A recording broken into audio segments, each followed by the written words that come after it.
Magandang gabi po sa ating lahat. Welcome po sa ating gawain, ang ating midweek service. Ako nga po pala si Sister Faye, ang siyang naatasan na magbaba ng salita ng Diyos ngayong gabi. Ang ating paksa ngayong gabi ay patungkol sa talinghaga tungkol sa buto ng mustasa na makikita po sa Matthew chapter 13 verse 31 at 32. Basahin ko po muna. Sa pagpapatuloy, isang talinghaga ang isinalaysay ni Jesus sa kanila. Ang kaharian ng langit ay katulad ng isang buto ng mustasa na itinanim ng isang tao sa kanyang bukid. Ang buto ng mustasa ang pinakamaliit sa lahat ng binhi. Ngunit pagtubo nito, ito'y nagiging mas malaki kaysa alinmang halaman at nagiging punong kahoy, kaya't nakakapugad ang mga ibon sa mga sanga nito. Father God, Lord in heaven, salamat po sa gabing ito. Salamat po sa another opportunity, O God, na ibinigay mo po sa amin upang makapag-aral ng iyong salita. Lord, Aminin ko po, hindi po ako karapat-dapat. Pero ako po ay nananahan lang po, Panginoon, sa iyong Santo Espiritu, Panginoon, na siya mag-lead ng aking bibig kung ano po ang karapat-dapat na sambitin ngayong gabi. Kaya Lord, open our hearts and our mind upang aming maintindihan ang salita mo na ibaba mo ngayong gabi. Kaya Lord, ibalik ko po sa iyo ang pinakamataas na papuri at papasalamat in the mighty name of Jesus. Amen. Amen. Makita po natin mga kapatid no, na ang sabi dito, ang kaharian daw ng langit ay katulad ng isang buto ng mustasa na itinanim ng isang tao sa kanyang bukid. Hallelujah. Itong buto ng mustasa po ay ito po nag-represent sa ating pananampalataya, di ba po? Na once daw po na tayo po ay makakarinig ng salita ng Diyos na ipinapahayag ng kanyang alagad o sa ating mga spiritual leaders, na ito po daw po ay katulad din po ng pagtatanim sa buhay natin ng salita ng Diyos. Katulad po ng isang magbubukid na nagtatanim ng buto ng mustasa sa kanyang bukirin. Diba po? Kung makita po natin, ang mustasa po ay pinakamaliit po na buto. Na ito po ay pero kapag ito'y tumubo, talagang lumalaki po. Kaya katulad din po ito sa faith natin. Once na mayroon po tayong maririnig ng salita ng Diyos sa bawat pagpakikinig natin, lalo po sa Sunday service o sa ginagawang mga Bible study sa Bible study sa ating church o sa mga gawain na katulad ng ginagawa natin na prayer and discipleship every morning and evening. Di ba po? Bawat tema po, bawat napag-aralan po natin ay mayroon po talagang nagre-rema sa ating buhay. Kung ito po ay bigyan nating halaga, di ba po? Yung bawat salita ng Diyos na ating nakukuha o napupulot sa bawat pagpapahayag na ating mga spiritual leaders o mga leaders po natin sa church, talaga pong ito po ay tutubo at magre-rema. At sa paano pong paraan upang atin pong mapalago ang ating paniniwala kay Lord. Di ba po? Mayroon po akong tatlong pamaraan o 3 ways how to make our faith grows. Di ba po? Unang-una po, prayer. Kasi ang prayer, ang pagdadarasal po araw at gabi, yan po ay malaking maitulong sa atin upang tayo ay lalago ang ating pananampalataya. Di ba po? Kasi ang sabi nga po doon sa 1 Thessalonians 5:17 na pray without ceasing. Hindi naman po ibig sabihin na wag na po tayong ihinto sa pag-pray, or hindi naman po ibig sabihin dito na nandoon na po tayo sa loob ng ating kwarto upang manalangin sa buong araw. Na buong araw na yon, hindi po ganon. Ang sinasabi po ni Lord na magpipray daw po tayo or panatilihin natin yung kamalayan natin sa presensya ni Lord. 'Di ba? Sa presensya ni Lord at yung kahandaan natin na magpray throughout daily activities. Habang po tayo gumagawa, pero yung puso natin ay naka-inline po sa Panginoon, di ba po, na sabihin natin, Lord, sa gabi, sa araw na ito, ikaw na pong bahala, Panginoon, na manguna, Father God. Ikaw na pong manguna po sa aming buhay, sa gagawin namin ngayon, ano man ang gagawin namin, lalo na po sa ating mga ina, di ba po, na sobrang dami po nating gawain, kasi mga multitasking po, tasker po tayo di ba? Kaya habang po tayong gumagawa, talagang, di ba, napakasarap po na habang gumagawa tayo, yung puso natin, isipan ay nakaano po sa Panginoon, naka-inline po, naka-communicate po sa Kanya. Yan po ang sinasabi na pray without ceasing, or palagi kayong manalangin. na kahit sa isipan lang po ay makikipag-communicate yung ating puso't isipan sa Panginoon. Di ba po? Isa po yun. One way po yun na lalago po ang ating pananampalataya.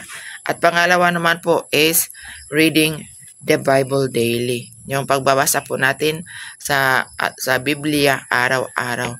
Kasi yan po ang ang dami pong benepisyo pag tayo po ay nagbabasa ng salita ng Diyos sa araw-araw po. 'Di ba po? Kasi ang dami pong ino-offer nito ang benepisyo po ay makilala po natin at maunawaan natin ang ugali ng Panginoon, kung ano pa po yung ugali niya towards us, 'di ba po? Tapos yung magkaroon po tayo ng learning kung ano ba yung will niya para sa buhay natin. And dito din po sa pagbabasa ng Biblia, we can find guidance sa ating mga decision sa buhay. Di ba po? Kasi ang Biblia po ay nandoon po. It includes po sa lahat po talaga. Lahat ng pangyayari sa buhay natin, sa mundong ito, sa mga kung ano po yung magagandang idudulot sa atin, sa buhay natin kapag tayo sumunod sa Panginoon. Makikita po natin dito at makikita po din po natin kung ano po ang mangyayari sa atin sa hindi pagsunod ng kanyang salita. Di ba po? Kaya napakasarap po talaga na sa araw-araw po babasahin po natin ang salita ng Diyos. Di ba po? Sabi nga po ng Joshua 1:8, di ba po? Na talagang kailangan po tayong magbasa ng kanyang salita. Kasi ang dami pong napakasarap po na magbasa po tayo ng kanyang salita araw-araw. Yan nga po, sabi ko po yung maraming benepisyo na ibibigay po sa atin ito. Kaya yan po, di ba naalala po natin sa mga bata na sa mga Sunday school nila na mayroon pong kantang read your Bible, pray every day, and you grow. Di ba po? Kasi talagang mag-grow po talaga yung pananampalataya natin sa pagbabasa ng salita ng Diyos. At ang pangatlo naman po is going to church or attending church activities, di ba po? Kasi maganda po talaga na kapag tayo po ay palaging umaattend sa church, di ba po? Nandoon po yung kagalakan na mararamdaman natin. Kasi di ba po dito sa mababasa po natin sa Psalms 133 verse 1 na how pleasant it is for brethren to dwell together in unity. Di ba po? Kasi sa pagdadalo po natin, hindi lang po yung spiritual kalakasan ang mararamdaman natin, pagkos yung din po yung physical na kalakasan at yung unity, yung harmony na makukuha po natin sa pagdidwell natin sa ating mga kapatiran sa Panginoon, di ba po? Ang sabi po dito na kapag tayo po ay palagi pong nakipag-dwell sa ating mga kapatiran, it gives us in harmony. It's not just a nice thing to do, but a source of genuine happiness and well-being. Di ba po? Napakasarap po na nandoon po na yung source of genuine happiness. Bakit po makasabi po natin genuine happiness? Kasi po nakipaghalubilo ka po sa kaparehas po natin ng espiritu. Ibang-iba po talaga pag ang atin pong pakikisamahan yung yung mga anak po ng Diyos, na yung mga kapatiran po natin sa Panginoon. Malaki po ang kaibahan, di ba po? Kaya iyan po, isa din po yun na pagbigay sa atin ng faith natin, na talagang lalago po ang faith natin kapag maganong tao po ang ating mga makasama po. Kasi po nandoon po kasi yung sharing, di ba po? Sharing the word of God, sharing the goodness of God. Kaya dito po tayo mas lalong pinapatatag. Kaya yung yung faith natin na kasing liit lang po ng mustard seed at talagang lalago po yun. At kapag ito po ay lalago, hindi lang po tayo ang magkaka-benepisyo nito. Bagkus ang makapag-benepisyo po din po na dito is yung mga mahal natin sa buhay, di ba po? Yung mga kaibigan natin, yung mga kakilala natin. Kasi makikita po nila yung joy, yung kagalakan sa ating buhay. Kapag di ba, hindi man po maiwasan na mayroon po talaga magtatanong na ano ba sekreto mo? Bakit palagi ka pong masaya? Palagi ka pong blooming, di ba? Sinasabi ng gano'n. Doon po pag mangyari po 'yun, doon po natin maipasok yung salita ng Diyos, yung goodness niya sa buhay natin. Bakit tayo gano'n na despite sa sitwasyon ng mundong ito, sa sitwasyon ng ating pamilya na hindi po abundant siya pa sa ngayon, pero makikita po yung satisfaction ng ating buhay, di ba po? Kaya doon po natin mapa-share sa kanila na dahil po ito sa pananampalataya ko sa Lord, na dahil po ito sa direction na ibinigay ni Lord sa buhay ko, dahil nagtitiwala po ako na kapag siya po ang ating palaging sasambitin, talagang nandoon po yung answers ng ating mga lahat ng pangangailangan, di ba po? Kaya hindi lang po tayo magbibenepisyo, talagang pati po sila, kasi para sa lahat ng mga tao, i-share po natin yung salita ng Panginoon sa kanila, at lalong-lalo na po yung salvation na ating nakakamtan dahil sa ating paniniwala kay Lord. Talagang i-share po natin ito kasi grasya lang po ito sa atin ng Panginoon, at wala po itong wala po itong katumbas na pera, di ba po? Wala pong sinabi dito na magbayad ka po ng ilang milyon upang magkaroon ka po ng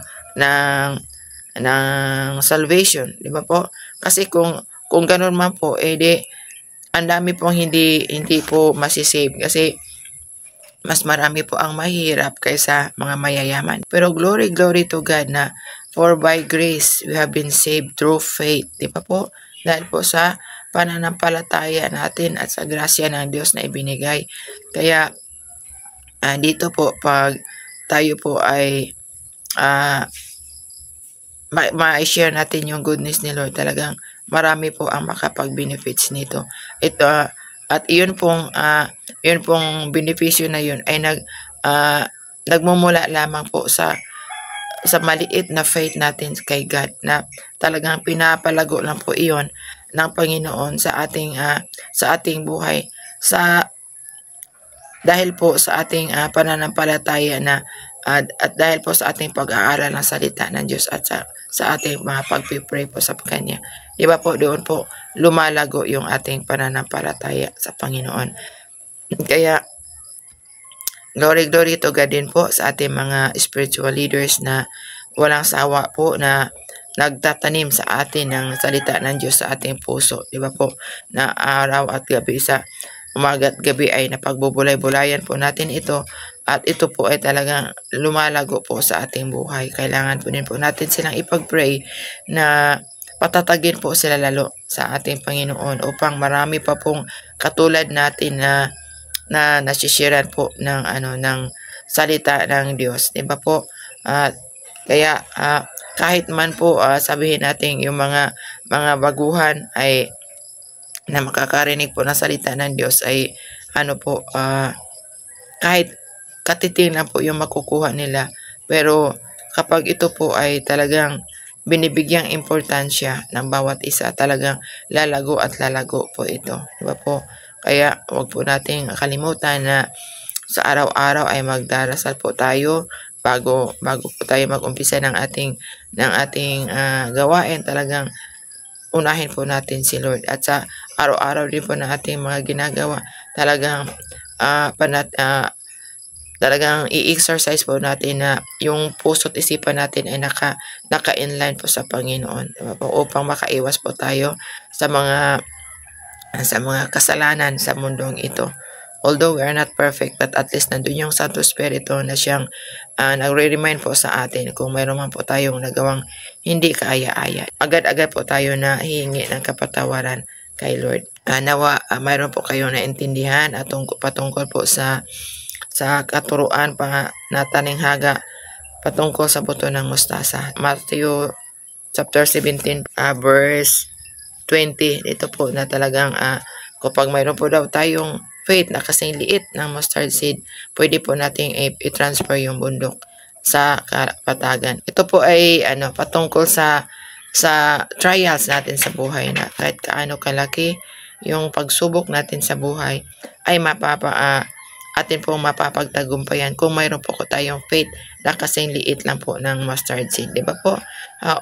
Can we imagine mustard seed? Sobrang liit po yan kasi nakikita po ko po yan sa Saudi o sa Kuwait nung ako po yung nagtatrabaho doon, kasi ginagamit ko po yung ingredients habang ako po yung gumagawa ng yogurt salad po, kasi ayun po ang isa po sa paborito ng amo ko, diba po, na niluluto ko po iyan. Kapag naluto na po iyan ay lumalabas yung kulay po niya, kulay dilaw. Napakagandang kulay po yun. Kaya pa pala iyan po ay isinasahog doon, kasi mayroon din po palang benepisyo yung mustard seed na yun. Marami po talaga tayong makukuha pala na magandang yon sa katawan natin. Kaya 'di ba po, sa kanya, kahit sobrang liit niya, pero marami po tayong benepisyo na makukuha sa ating katawan. Yung phosphorus, yung calcium, yung magnesium, parang ganun po ang ko po doon, na yan po ang makukuha po natin sa mustard po, at lalo po sa mustard seed. Kahit gaano siya kaliit, pero ang dami pong benepisyo makukuha natin. Ganun din po sa buhay natin, na kahit ganon kaliit yung pananampalataya natin sa Panginoon, kaya-kaya na po natin na pagtagumpayan yung mga problema natin sa buhay, di ba po? Dahil nandiyan po yung faith natin kay Lord, na ang Panginoon po ay siyang tutulong po sa atin. At di ba po, na sabi din po na I can do all things through Christ who give us strength. Di ba po? Ayan po ang once na mayroon po tayong faith na kasing liit ng mustard, masasabi po natin yun na makakaya po natin ang lahat dahil po sa tulong ng ating Panginoon. Sa gabing ito pa mga kapatid, nawa po mayroon po kayong nakukuha ang insight, o mayroon po kayong na-learn na lesson sa ating pinagbubulay-bulayan. Salamat po sa Panginoon. Nawa po ito po ay mayroon po nagrema sa inyong puso. Bahala na po si Lord na siyang magbigay sa inyo ng kapahayagan dito sa salita na ibinaba ngayong gabi. Ayan lang po, at mag-pray po muna tayo. Father, Lord in heaven, salamat po Panginoon sa katagumpayan ng aming gawain ngayon. Salamat sa iyong Santo Espiritu, O God, na siya pong manguna sa bawat isa na nakikinig, Lord.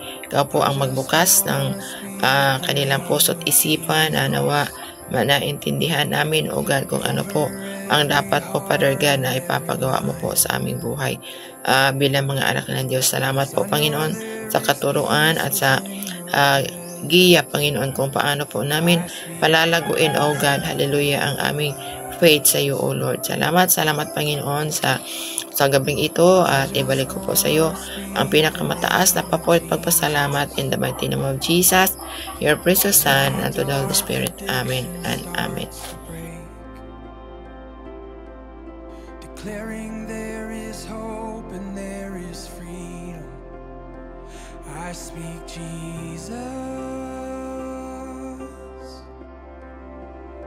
'cause your name is power, your name is healing, your name is life.